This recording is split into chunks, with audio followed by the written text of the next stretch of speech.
नमस्कार दोस्तों, मैं अनामिका आप सबका अपने चैनल अनामिका एस्ट्रोलॉजी में हार्दिक स्वागत करती हूँ। दोस्तों, आज आपके लिए बहुत बड़ा अवसर आया है। 26 तारीख को अक्षय तृतीया का पावन दिन आ रहा है।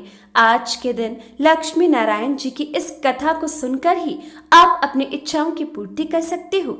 इस कथा को सुनने मात्र से भगवान की कृपा, माँ लक्ष्मी की कृपा आप पर बरसेगी। तो इस मौके को हाथ से जाने मत दीजिएगा। 26 तारीख को शुभ मुहूर्त पर इस कथा को सुनने मात्र से आपकी इच्छाओं की पूर्ति होगी। आपको अपने सामने एक पानी का ग्लास रखना है, अपने हाथों में थोड़ी सी चावल रख लीजिएगा और इस कथा का आनंद लीजिएगा। या फिर आप माँ लक्ष्मी के आगे बैठकर घी का दीपक लगाकर भी इस कथा को सुन सकते हो। कोई ना कोई इस कथा को सुनने के लिए आपका साक्षी रहना चाहिए। आप जल रख सकते हो या फिर दीपक लगा सकते हो। तो आइए अब शुरुआत करते हैं अक्षय तृतीया या अखा तीज व्रत की कथा। दोस्तों, इस व्रत की 3 प्रमुख कथाएं बताई गई हैं। तो आइए शुरुआत करते हैं पहली कथा से।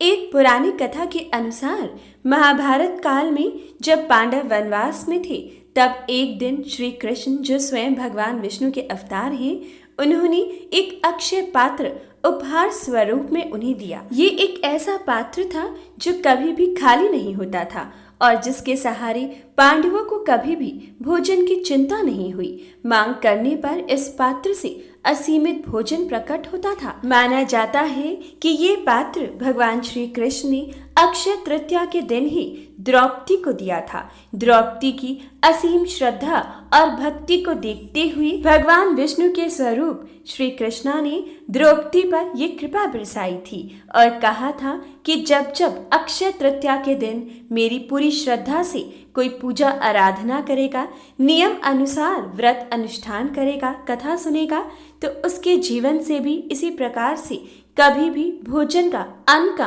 अंत नहीं होगा। अक्षय तृतीया के दिन मांगा गया फल अनंत काल तक उस भक्त के साथ चलेगा। तो दोस्तों, जैसे द्रौपदी पर कृपा बरसी, भगवान हरि की कृपा हम सभी भक्तों पर जरूर बरसे। जय हरि विष्णु। दोस्तों, शुरू करते हैं दूसरी कथा जो बहुत ही रोचक है, जरूर सुनिएगा। कथा अनुसार मित्र सुदामा इसी दिन श्री कृष्ण के द्वार उनसे अपने परिवार के लिए आर्थिक सहायता मांगने गए थे।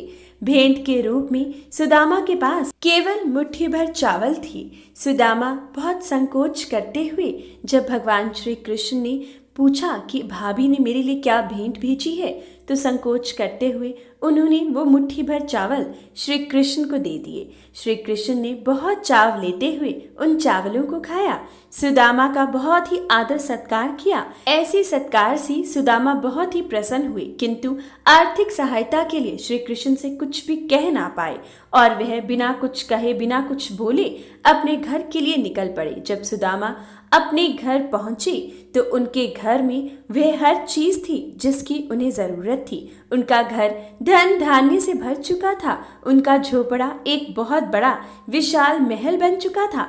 वस्त्र आभूषण से संजोदित उनके बीवी बच्चे बहुत ही प्रसन्न घूम रहे थे। सुदामा यह देखकर बहुत ही आश्चर्यचकित हुए, लेकिन जब परेशान सुदामा ने अपनी आंखें बंद कर श्री हरि विष्णु को, भगवान श्री कृष्ण को अपने मन से पुकारा, तब उन्हें सारी व्यथा समझ आई। उन्हें पता लगा कि एक मुट्ठी चावल के बदले भगवान श्री कृष्ण ने उसकी झोली पूरी तरीके से भर दी थी। उसके हर संकट का अंत हो गया था।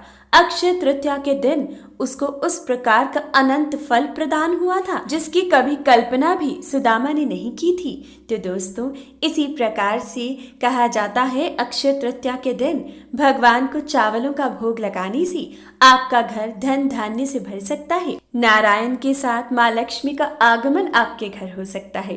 तो दोस्तों, कथा सुनने के बाद भगवान को एक मुट्ठी चावलों का भोग अवश्य ही लगाइएगा। अब सुनते हैं अगली संपूर्ण कथा। अगर आप व्रत नहीं रखते हो तब भी इस कथा को सुन सकते हो। अत्यंत प्राचीन काल की बात है। महोदय नाम का एक वैश्य कुशावती नगरी में निवास करता था। सौभाग्यवश महोदय वैश्य को एक पंडित द्वारा अक्षय तृतीया के व्रत का विवरण प्राप्त हुआ।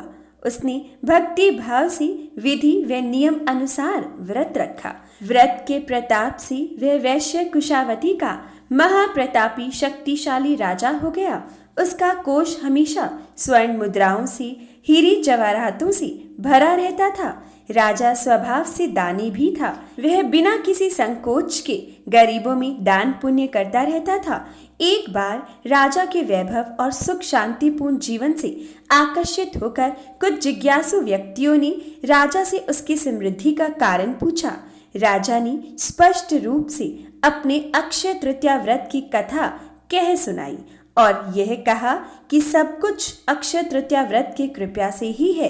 राजा से यह सुनकर उन जिज्ञासु पुरुषों ने और राजा की प्रजा ने नियम और विधान सहित अक्षय तृतीया व्रत रखना प्रारंभ कर दिया। अक्षय तृतीया व्रत के पुण्य प्रताप से सभी नगर निवासी धन धान्य से पूर्ण होकर वैभवशाली और सुखी हो गए।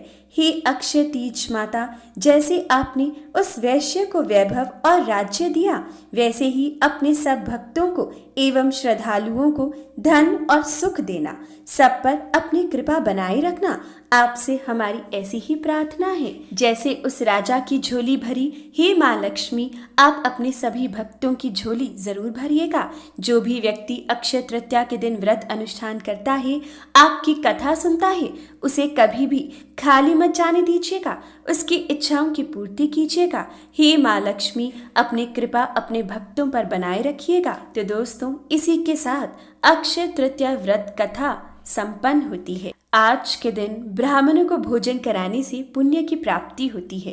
तो दोस्तों, लॉकडाउन के चलते हम ये नहीं कर सकते, लेकिन जितना हो सके गरीबों में आज के दिन खाना बांटिएगा। ऐसा करने से आप पर माँ की कृपा बरसेगी। जितना हो सके किसी की मदद के लिए हाथ बढ़ाइएगा, आपके सभी काम पूरे होंगे। माँ लक्ष्मी आप पर प्रसन्न रहेंगी, आपकी झोली धन धान्य से संपन्न रहेगी। कथा सुनने के बाद कमेंट बॉक्स में जय माँ लक्ष्मी जरूर लिखें। वीडियो को लाइक और शेयर करें। चैनल को सब्सक्राइब और बेल आइकन को प्रेस जरूर करें ताकि इसी प्रकार से हर जानकारी आप तक पहुंचती रहे। धन्यवाद।